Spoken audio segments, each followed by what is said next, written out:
नमस्कारः। ईपीजी पाठशालायां षोडशे पत्रे विश्वकर्मप्रकाश इत्याख्ये तृतीये पाठ्यांशे भवतः स्वागतम्। अहं श्यामदेव मिश्रः। अस्मिन् तृतीये पाठ्यांशे वास्तुनिर्माणाय ये परमावश्यकाः आधारभूताः आयादयः नवपदार्थाः तेषां विचारः करिष्यते।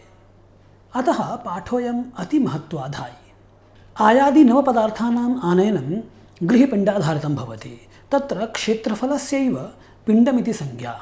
पिण्डमिदं यदा नवादिसंख्यया संगुण्य अष्टादिभिः विभज्यते तर्हि आय, वार, अंशक प्रभृतयः नवपदार्थाः भवन्ति। तत्रापि आदौ उत्तर, ईशानादि दिक्षु बलिनः ध्वज, धूम्र प्रभृतयः अष्टौ आयाः निरूप्यन्ते। क आय कस्मै वास्तुने शुभावः इति अत्र स्फुटतया प्रतिपाद्यते। आयज्ञानादनन्तरं यदा उपर्युक्तं पिण्डम् अष्टादिभिः नवादिभिः संख्यया संगुण्य सप्तादिभिः विभज्यते चेत् वार, व्यय, अंश, द्रव्य इत्यादि पदार्थाः लभ्यन्ते। यानाश्रित्य न केवलम् इदं ज्ञातुं शक्यते यत् अस्मिन् गृहे वासात् गृहस्वामी शुभताम् अवाप्स्यति वा न वा, अपि तु इन्द्रादि अंशानाम् अपि ज्ञानं तत्फलं च ज्ञातुं शक्यते। एतस्मादनन्तरं शालालिन्दभेदैः ध्रुवादिगृहाणां ज्ञानं स्वरूपं च स्फुटीक्रियते। ततः परं गृहेऽस्मिन् देवालयादि महत्त्वपूर्णशालानां कस्यां दिशि स्थापना कार्या इति अयं महत्त्वपूर्णः विषयोऽपि यद्ग्रन्थकारेण प्रत्यपादि तदत्र ज्ञातुं शक्यते। अन्ते नृप, मन्त्री, सेनापति, राजपुरोहित, ब्राह्मण, क्षत्रियाणां गृहेषु शालानां दैर्घ्य, विस्तृति, उच्छ्राय, भित्त्यादि परिमाणानि अपि निरूप्यन्ते, येन तेषां कियन्मानम् इत्यपि ज्ञातुं शक्यते। अथ इत्थं पाठोऽयम् अतिमहत्वाधायी। सम्प्रति अमुं पाठं पठामः। आयसाधनं तस्य दिशश्च। यस्मिन् भूखण्डे वास्तुनिर्माणं विधेयं तस्य भूखण्डस्य विस्तृतिः दैर्घ्येण संगुण्य अष्टभिर्विभजनीया। विभजनात् यच्छेषं तत् तुल्यसंख्याकः आयः ज्ञेयः।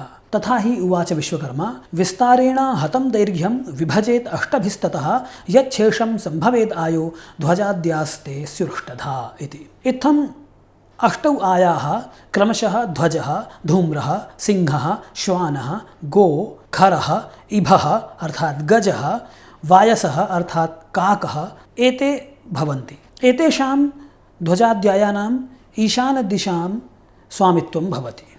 एते ध्वजादयः उत्तर ईशानादि दिशां स्वामिनः भवन्ति। तथा हि ध्वजो धूम्रो हरिश्वागौः खरेभौ वायसोष्टमः पूर्वादिदिक्षु चाष्टानां ध्वजादीनामपि स्थितिः। एतेषु प्रत्येकम् आयः स्वात् पञ्चमस्थस्य वैरी भवति। इत्थं ध्वजवृषयोः, धूम्रखरयोः, सिंहगजयोः इत्येवं क्रमेण परस्परं वैरत्वं भवति। एतेषु अष्टसु आयेषु विषमसंख्याका ध्वज, सिंह, गो, गजाः शुभाः एवं समसंख्याकाः धूम्र, श्वान, खर, वायसा अशुभप्रदाः भवन्ति। एते आयाः स्वस्वस्थानेषु दिक्षु वा बलिनो भवन्ति तथा तदितरेषु निर्बलाः भवन्ति। वास्तुवशात् वर्णवशात् च प्रशस्तायस्य निर्धारणम्। ध्वजः, सिंहः, गजः, गोश्च स्वस्वनिर्दिष्टस्थानेषु विशिष्टफलताः भवन्ति। एतेषु गोः केवलं निर्दिष्टस्थानेषु एव शुभप्रदो ज्ञेयः, किन्तु ध्वजः सर्वत्र शुभफलदो भवति। विश्वकर्मा एतेषाम् आयानां कुत्र कुत्र प्राशस्त्यम् इति विस्तरेण विचारयति।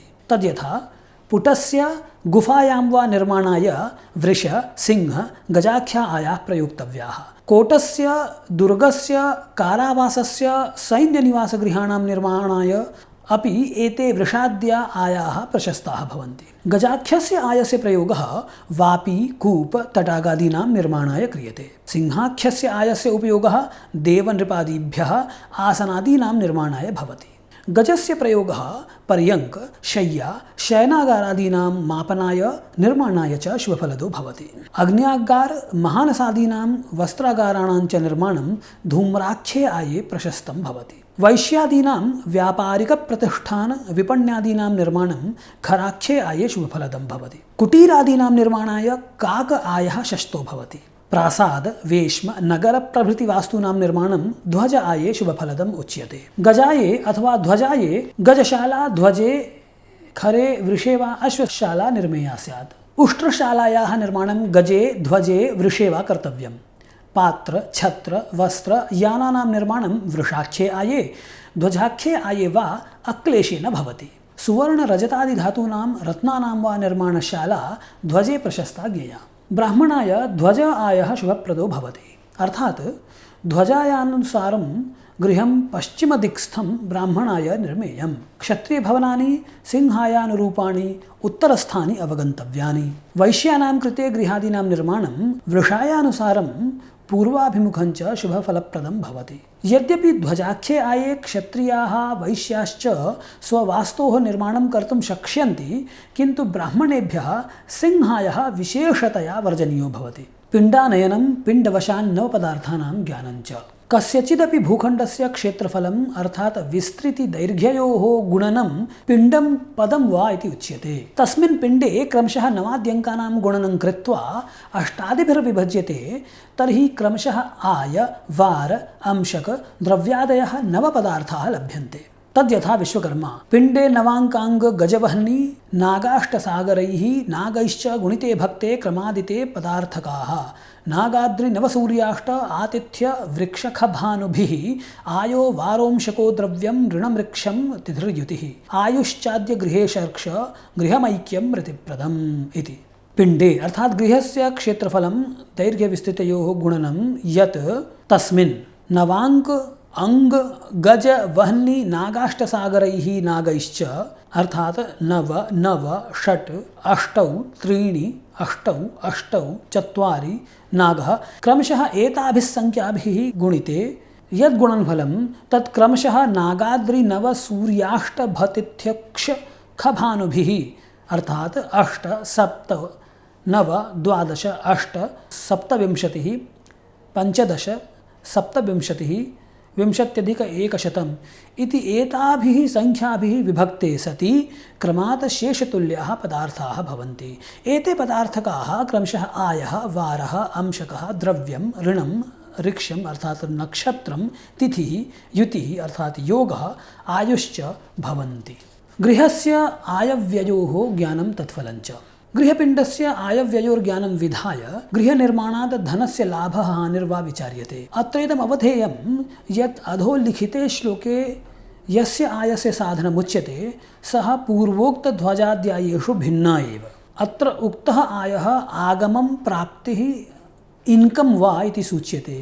आयेन सह व्ययस्यापि साधनाय उच्यते यत् पिण्डे च वसुभिर्भक्ते आयः स्याच्छेषकाङ्कके धिष्णे च वसुभिर्भक्ते व्ययः स्याच्छेषकाङ्कके धनाधिकं गृहं वृद्ध्यै निर्धनाय ऋणाधिकम् इति।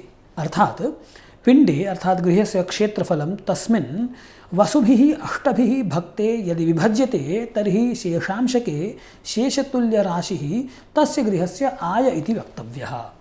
अयम् आयः धनादीनां भौतिकसुखसाधनानां लाभत्वं सूचयति। अथ च पिण्डात् गणितेन लब्धे षष्ठे नक्षत्र इत्याख्ये पदार्थे अष्टगुणिते सति यच्छेषं तत्तुल्यः व्ययः भवति। यदि आयः धनागमसूचकः अधिकप्रमाणः अर्थात् गणितागत व्ययापेक्षया अधिकं स्यात् तर्हि तस्मिन् गृहे वासः वृद्ध्यै अर्थात् सर्वविधोन्नतये भवति। अन्यथा अर्थात् ऋणाधिकं यदि व्ययः आयापेक्षया अधिकप्रमाणः स्यात् तर्हि तस्मिन् गृहे वासः निर्धनाय भवति। गृहस्वामी गृहनक्षत्रयोः राशिमेलापकम्। यथा विवाहार्थं वरकन्ययोः नक्षत्रमाश्रित्य राशिमेलापकं परीक्ष्यते तथैव गृहारम्भार्थं गृहनिर्माणाय वा गृहस्वामिनः नक्षत्रस्य गृहनक्षत्रस्य च मध्ये राशिमेलापकं विचार्यते।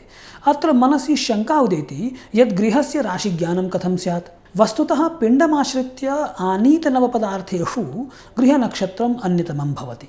तन्नक्षत्रमाश्रित्य गृहस्य राशिज्ञानं सरलतया कर्तुं शक्यते। राशिकूटः यदि गृहराशितः गृहस्वामिनः राशिः द्वितीये द्वादशे वा स्यात् अर्थात् उभयोः द्विर्द्वादशसम्बन्धो भवेत् तर्हि निर्धनता भवति। यदि उभयोः राश्योः नवपञ्चमसम्बन्धः स्यात् तर्हि तस्मिन् गृहे वासात् अनपत्यता सन्तानहीनता वा भवति। एवं उभयोः मध्ये यदि षडाष्टकसम्बन्धः दृश्यते अर्थात् एकस्माद् राशेः अपरः षष्ठे स्यात् तर्हि मृत्युः अर्थात् एकस्माद् राशेः अपरः षष्ठे स्यात् तर्हि मृत्युः मृत्युतुल्यं कष्टं वा भवेत्। एतान् सम्बन्धत्रयान् अपहाय अन्ये यदि सम्बन्धः उभयोराशयोः स्युस्तर्हि तस्मिन् गृहे वासात् शुभफलं प्राप्नोति गृहस्वामी।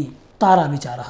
गृहस्वामिनः नक्षत्रात् गृहस्य नक्षत्रं विपत्तितारायां स्यात् तर्हि अस्मिन् गृहे वासः विपत्तिप्रदो भवति। प्रत्यरितारायां प्रतिकूलता भवति। उत्कटभयश्च सञ्जायते। यद्यपि नामनक्षत्रात् पञ्चमं चतुर्दशं त्रयोविंशं च नक्षत्रं प्रत्यरितारकत्वेन ज्ञायते तथापि तेषु अन्तिमं त्रयोविंशं नक्षत्रं विशिष्टम् अशुभफलं मृत्युभयोत्पादकं भवति।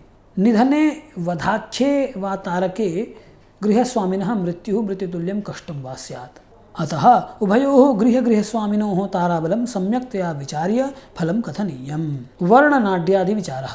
विश्वकर्मा नाडीवेदं शुभप्रदं न मनुते। तन्मते यदि गृहस्वामिनः गृहस्य च नाडी समाने स्यातां तर्हि तदभुशुभत्वं जनयति। उभयोः तारेपि समाने न स्यातां यतोहि तत् रोगप्रदं भवति। यदि उभयोः गृहस्वामी नक्षत्रयोः योनिवैरः स्यात् तर्हि गृहे कलहः भवेत् विविधसन्तापोऽपि जायेत। उभयोः गणयोः शत्रुता यदि स्यात् तर्हि पुत्रहानिः धनहानिश्च निर्देष्टव्या। अथ च गृहस्वामी नक्षत्रस्य वर्णः गृहनक्षत्रवर्णात् श्रेष्ठो भाव्यः यतोहि यदि गृहस्वामी वर्णः अवरः समो वा भवेत् तर्हि तत् अशुभत्वम् अनपत्यादिकं कुर्यात्। उपर्युक्तेषु नवपदार्थेषु अन्यतमः चतुर्थः द्रव्यसंज्ञकः यः पदार्थः वर्तते तस्य ज्ञानं द्वादशभिर्विभज्य प्राप्तशेषसंख्याधारेण भवति इति पूर्वमेव भवता ज्ञातम्।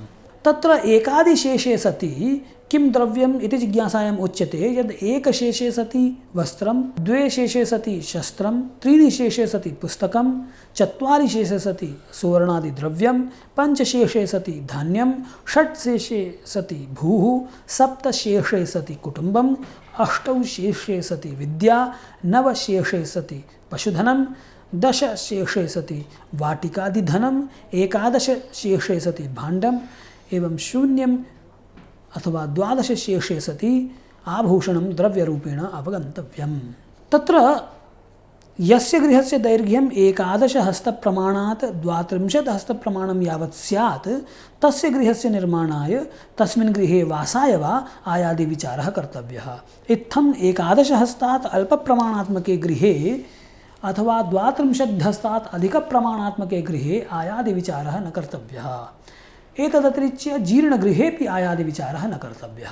ध्रुवादिगृहप्रकारकज्ञानं। पूर्वदिशि यदि द्वारं भवेत् तर्हि एकं, दक्षिणे 2, पश्चिमे 4 एवं यदि उत्तरे द्वारं भवेत् चेत् 8 शालाध्रुवाङ्कः स्यात्। यस्यां दिशि द्वारं निर्मेयं तत्तद्दिशः ध्रुवाङ्कान् संयोज्य शालाध्रुवाङ्को विज्ञेयः। तस्मिन् शालाध्रुवाङ्के एकं संयोज्यते चेत् ध्रुवादिसंज्ञकगृहं विज्ञेयम्।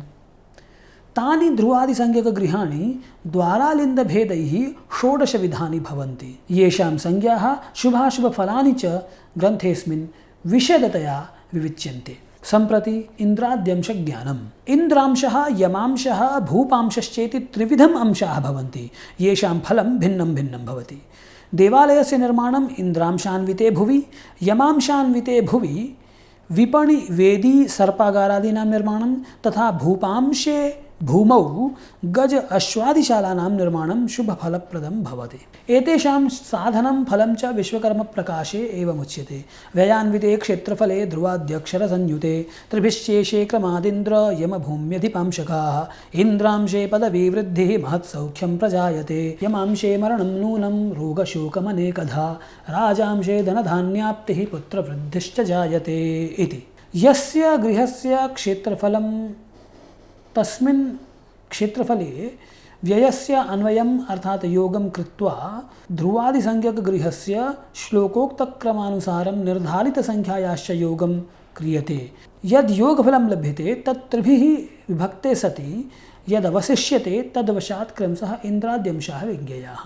अर्थात यदि एकम् अवशिष्यते चेत् इन्द्रांशः, 2 अवशिष्यते चेत् यमांशः एवं 3 अंके अवशिष्टे सति भूम्यधिपांशः भूपांशो वा ज्ञेयः। तत्र इन्द्रांशे सति गृहवासात् पदव्यां पदे वा वृद्धिः महत्सौख्यं च भवेत्। यदि यमांशः स्यात् तर्हि मृत्युः अथवा अनेकधा रोगशोकं ज्ञेयाः। नृपांशे सति धनधान्यादीनां प्राप्तिः सन्ततिवृद्धिश्च भवेत्। षोडश विधानाम् उपकरणगृहाणां निर्माणार्थम् उपयुक्तदिशः। देवालय, स्नानागार, पाकशाला, भाण्डागार प्रभृतीनां निर्माणं कुत्र कस्यां दिशि विधेयम् इति विषयः यथा वर्तमानकाले अति महत्वपूर्णो वर्तते तथैव प्राचीनकालेपि आसीत्। विश्वकर्मप्रकाशे एतेषां विविधकार्यविशेषाय उपयुक्तशालानां भवनानां वा निर्माणार्थं दिशः निर्धारिताः वर्तन्ते। तद्यथा ईशान्यां देवतागेहं, पूर्वस्यां स्नानमन्दिरम्, आग्नेय्यां पाकसदनं, भाण्डागारम्, उत्तरे आग्नेयपूर्वयोर्मध्ये दधिमन्थनमन्दिरम्, अग्निप्रेतेशयोर्मध्ये आज्यगेहं प्रशस्यते। याम्यनैऋत्ययोर्मध्ये पुरुषत्यागमन्दिरं, नैऋत्याम्बुपयोर्मध्ये विद्याभ्यासस्य मन्दिरं, पश्चिमानिलयोर्मध्ये रोदनार्थं गृहं स्मृतं, वायव्योत्तरयोर्मध्ये रतिगेहं प्रशस्यते, उत्तरेशानयोर्मध्ये औषधार्थं तु कारयेत् इति। गृहे देवालयस्य निर्माणम् ऐशान्यां कारणीयम्। स्नानागारस्य बाथरूम् तस्य निर्माणं पूर्वस्यां भवेत्। अत्रेदम् अवधेयं यत् साम्प्रतिके स्नानशौचालयोः अर्थात् अटैच्ड् लेट्रिन् बाथरूम् संयुक्तरूपेण निर्माणं कारयन्ति। तत् यत्नेन त्याज्यम्। अन्यथा नैऋत्ये एतादृशस्य आलयस्य निर्माणं विधेयं। तत्रापि यथासम्भवं पूर्वस्यां दिशि स्नानस्य एवं नैऋत्ये शौचस्य निर्माणं विधेयम्। पाकशालायाः निर्माणम् आग्नेय्यां कार्यम्। भाण्डागारस्य स्टोर् रूम् फार् वेसल्स् तस्य रचना उत्तरस्यां विधेया।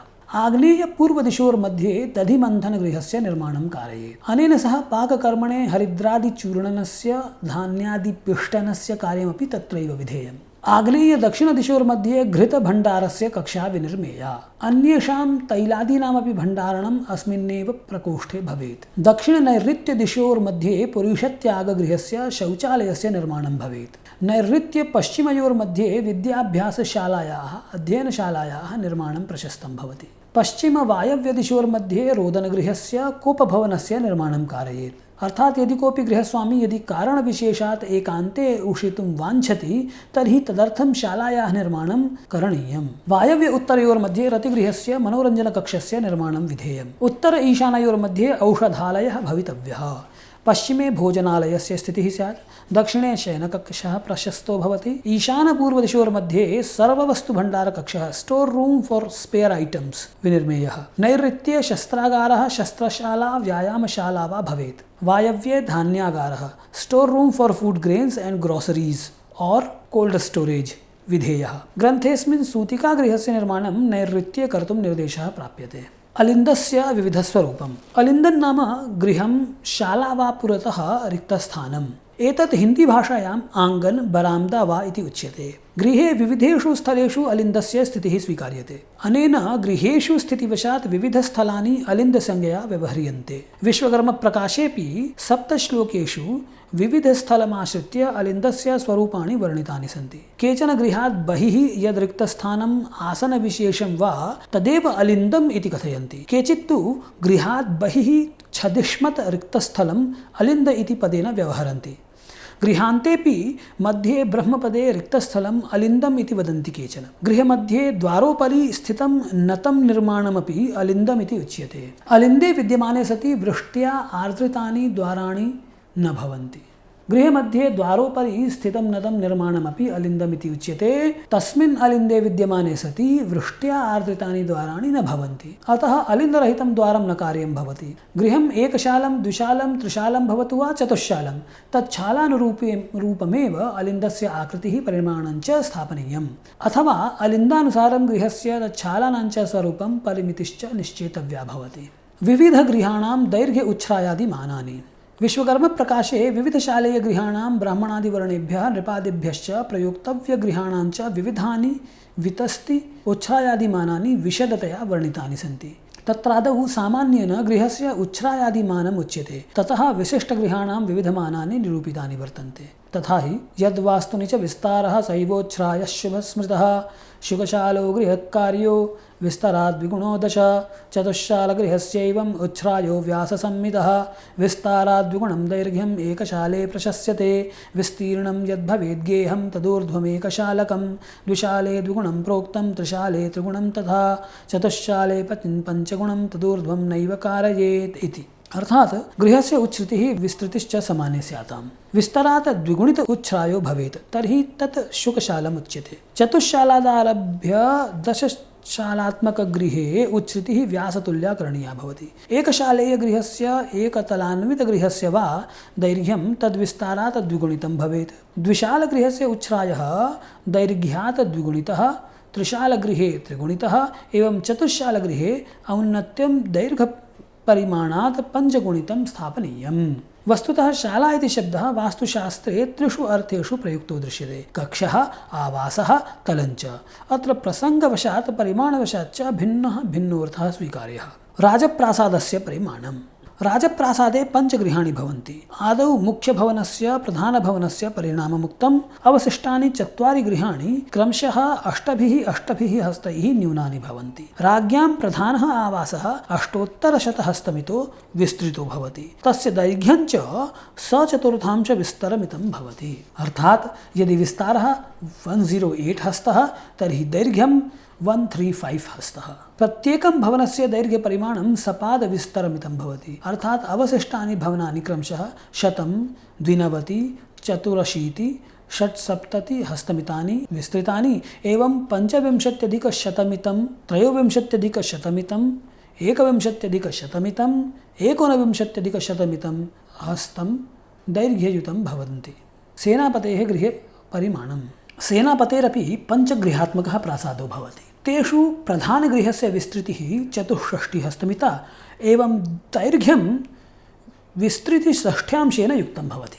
एवं अन्यानि गृहाणि क्रमशः 6 हस्तैः न्यूनानि भवन्ति। तेन तेषां 4 गृहाणां विस्तारः 6, 54, 48, 42 हस्तप्रमिताः तथा दैर्घ्यं क्रमशः 50, 45, 40 एवं 35 हस्तप्रमितं भवति। मन्त्रिणः गृहपरिमाणम्। मन्त्रिणः प्रासादेपि 5 गृहाणि भवनानि वा भवन्ति। तेषु प्रधानभवनस्य वितस्तिः 60 हस्तप्रमिता तथा अवशिष्टानां भवनानां वितस्तिः क्रमशः 4 हस्तैः न्यूना भवति। तेषां भवनानां दैर्घ्यं विस्तृतेः अष्टमांशेन सहितं भवति। अर्थात् प्रधानभवनस्य विस्तारः 60 हस्तः, दैर्घ्यं 67 हस्ताः 12 अङ्गुलानि च।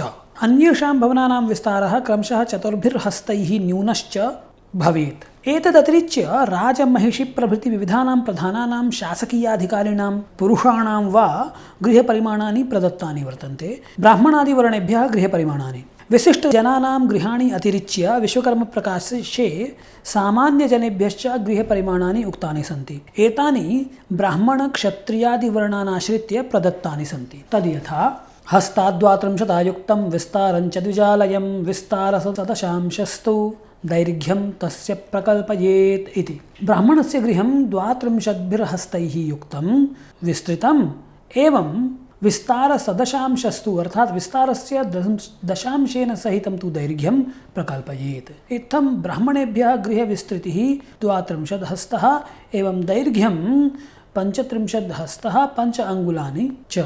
अन्येषां क्षत्रियादीनां गृहस्य परिमाणं क्रमशः ब्राह्मणगृहात् 4 हस्तैः न्यूनं विज्ञेयम्। यथा राज्ञादीनाम् अवशिष्टानि भवनानि प्रधानभवनेभ्यः न्यूनप्रमाणानि भवन्ति तथैव ब्राह्मणादिवर्णेभ्यः अपि पदसामर्थ्यानुसारम् अल्पप्रमाणानि 4 गृहाणि भवन्ति। येषां प्रमाणम् उक्तभवनेभ्यश्च 4 हस्तैः न्यूनं भवति। एतदतिरिच्य शासकीयब्राह्मणादिवर्णानां गृहप्रमाणानि अपि उक्तानि सन्ति। ग्रन्थानुसारेण सेनापतिब्राह्मणगृहयोः यदन्तरं तत्तुल्यप्रमितं शासकीयब्राह्मणस्य गृहं भवति। एवमेव सेनापतिक्षत्रियगृहयोः यदन्तरं तत्तुल्यं शासकीयक्षत्रियस्य गृहपरिमाणम्। अथ च सेनापतिवैश्यगृहयोः अन्तरेण समं शासकीयवैश्यस्य तथा सेनापतिशूद्रगृहयोः अन्तरेण तुल्यं शासकीयशूद्रस्य गृहपरिमाणं भवति। भवने शालालिन्दादीनां परिमाणम्। कस्यचिदपि विशिष्टजनस्य सामान्यजनस्य वा भवने विविधाः शालाः, अलिन्दानि, वीथिका इत्यादयः निर्मेयाः भवन्ति। तेषाम् अलिन्दवीथिका स्तम्भादीनां प्रमाणानि ग्रन्थेऽस्मिन् विश्वकर्मा विस्तरेण प्रास्तौत्। तदेकैकशः अत्र संक्षिप्ततया उपस्थाप्यते। शालालिन्दयोः परिमाणं। तत्र प्रश्नमुदेति यत् भवने शालायाः अलिन्दस्य वा प्रमाणं कियत् स्यादिति। एतदर्थं वास्तुशास्त्रीयग्रन्थेषु प्रमाणानि दत्तानि सन्ति। विश्वकर्मवास्तुप्रकाशेऽपि तत्परिमाणं प्रदत्तं वर्तते। सेनापतिनृपादीनां विशिष्टजनानां सामान्यजनानां वा भवनस्य व्यासे अर्थात् विस्तृतौ सप्ततिसङ्ख्यया सहिते युक्ते कृते सति यद् योगफलं लभ्यते तस्मिन् चतुर्दशात् उद्धृते अर्थात् भागं कृते सति शालायाः मानं प्रकीर्तितम्। एवं तद् योगफलं यदा 35 विभज्यते तथा अलिन्दमानं भवति। वीथिकायाः परिमाणं। गृहे वीथिकायाः मानं शालामानस्य तृतीयांशतुल्यं भवति। उच्छ्रायपरिमाणम्। उच्छ्रायपरिमाणार्थम् उच्यते यत् गृहस्य यः विस्तारः तस्य षोडशांशः चतुर्हस्तयुतश्च अर्थात् चतुर्भिः हस्तैः युक्तः यदा क्रियते तदा यन्मानं तत्प्रमितं भूछद्योः अन्तरम् अर्थात् अत्यौन्नत्यम् उन्नतिः वा भवेत्। यदि गृहविस्तारः षष्टिहस्तः तर्हि गृहमध्ये सर्वाधिक उच्छ्रायः उन्नतिर्वा 7.13 हस्तः भवति। ततः यदि द्वितीयं तृतीयं वा तलं भवेत् तर्हि तेषु समेषु तलेषु मध्योन्नतिः भूतलगृहस्य उन्नतेः 12 न्यूना कार्या। तथा यदि भूतले गृहमध्ये उन्नतिः 7.13 हस्तः तर्हि द्वितीयतले सर्वोन्नतिमानं 7.4 हस्तः भवति। एवमेव तृतीयादितलेषु उन्नतिमानं ज्ञानं विज्ञेयं। भित्तिप्रमाणं। गृहे भित्तेः मानं कियत् स्यात् इत्यस्मिन् प्रश्ने विश्वकर्मप्रकाशः निर्दिशति यत् व्यासस्य अर्थात् विस्तारस्य वा षोडशो भागः सर्वेषां भित्तीनां मानं भवेत्। अर्थात् यदि शालायाः विस्तृतिः 9.7 हस्तमितः तर्हि भित्तिप्रमाणं 13.22 अङ्गुलानि। द्वारप्रमाणं। विश्वकर्मप्रकाशे नृपसेनापतिप्रभृति विशिष्टानां गृहद्वारप्रमाणं स्पष्टतया उल्लिखितं वर्तते, किन्तु सामान्यजनानां कृते गृहद्वारप्रमाणं भिन्नरूपेण निरूप्यते। नृपसेनापतिप्रभृतीनां गृहे 88 शतैर्युताः 180 अङ्गुलानि द्वारमानं विद्वांसः प्रवदन्ति। इत्थं विशिष्टभवनेषु द्वारमानं 180 अङ्गुलानि अथवा 7.12 हस्ताः अर्थात् 7 हस्ताः 7 हस्ताः 12 अङ्गुलानि च। किन्तु विप्रादीनां गृहेषु द्वारस्य विस्तारः 27 अङ्गुलमितः एवं उच्छ्रितिः 81 अङ्गुलमिता भवति। द्वारस्तम्भप्रमाणं। द्वारस्तम्भस्य प्रमाणमपि विश्वकर्मप्रकाशे उल्लिखितं वर्तते। तदनुसारेण द्वारस्य यावत् प्रमाणहस्तमिता उच्छ्रितिः स्यात् तत्तुल्यप्रमाणेन अङ्गुलात्मकेन द्वारस्तम्भस्य पार्श्वयोः पृथक्त्वं स्यात्। तस्मिन् अङ्गुलात्मके प्रमाणे यदि 12 अङ्गुलानि संयोज्यन्ते तर्हि स्तम्भस्य अधोभागस्य प्रमाणं स्यात्। द्वारोच्छ्रितिमानं 7 संगुण्य 80 विभज्यते चेत् उदुम्बरस्य परिमाणं तथा 9 संगुण्य 80 विभज्यते चेत् स्तम्भमूलस्य पृथुत्वपरिमाणं भवति। मूलात् दशांशेन ऊनं स्तम्भाग्रस्य पृथुत्वं वक्तव्यम्। निष्कर्षः। अस्मिन् तृतीये पाठ्यांशे आयादि नवपदार्थानां ज्ञानं सर्वप्रथमं विहितं। ध्वज, धूम्र, गो, खर प्रभृतयः आयाः ईशानादिदिग्विशेषे बलिनाः भवन्ति एवं वास्तुनिर्माणाय प्राशस्त्यं निर्धारयन्ति। आयं हित्वा अन्ये 8 पदार्थाः वार, द्रव्य, अंशक, ऋण प्रभृतयः भवन्ति येषां साधनं गृहपिण्डात् क्रियते। एतेषामपि पदार्थानां ज्ञानात् वास्तुनः गृहस्वामिने शुभाशुभत्वं निर्धार्यते। द्वारालिन्दयोः संख्या स्थितिवशात् ध्रुव, जय, नंद, खर प्रभृति 16 विधानि गृहाणि उक्तानि वर्तन्ते येषां फलानि च तन्नामानुगुणानि एव सन्ति। गृहस्य अथवा कस्यचिदपि वास्तुनः क्षेत्रफलं व्ययेन संयोज्य ध्रुवादिसंज्ञकगृहाणां क्रमसंख्यया च युक्त्वा त्रिभिः यदि विभज्यते तर्हि एकादिशेषे सति इन्द्रांशादीनां ज्ञानं सम्भवति। तत्र एकं शेषे सति इन्द्रांशः, 2 शेषे सति यमांशः एवं 3 शेषे सति भूपांशः भवति। तेषां फलमपि तन्नामानुगुणमेव। एतद् अतिरिच्य आयव्ययोः ज्ञानमपि क्रियते। अत्र आयः इन्कम्, व्ययश्च एक्स्पेण्डिचर् इति भवति। यदि आयः व्ययात् अधिकः तर्हि तस्मिन् गृहे वासः विधेयः, अन्यथा न।